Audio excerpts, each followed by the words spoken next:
از ایرو شبق ساعت 6 هاتم از هروتم مزار شهیدلیق کشکاخ شهید آب دکم از ایرو جهاتم سر سبه مدینه خدای مزار کشکامش کاندنه بری وی zaten سه جاره daha şkandı bum. Yani nava 3-4 salada keşkam eva 8 sal şehit ketiye. Ve demeji me dozgeriye serledan kiri bu.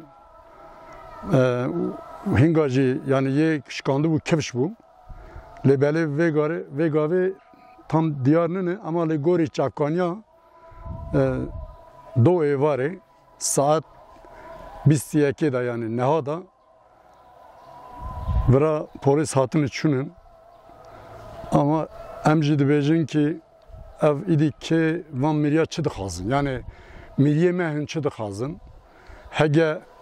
evana ne kiribin yani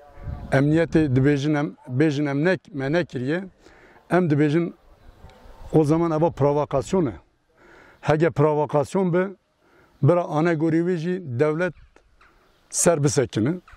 bu içe em dibêjin ki Birêz Öcalan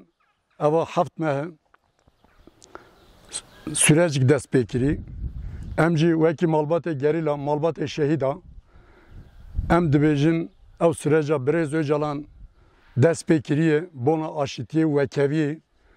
em dibêjin bira ew süreca xirav nebin em jî gel Birêz Öcalan'ın em alîkariyê aşîtiyênin hatta niha em ça biryarê Birêz Öcalan hıdıda em tev dibûn em niha jî tev dibin hege eva provokasyonu bira devlet derkeve van provokatora bibîne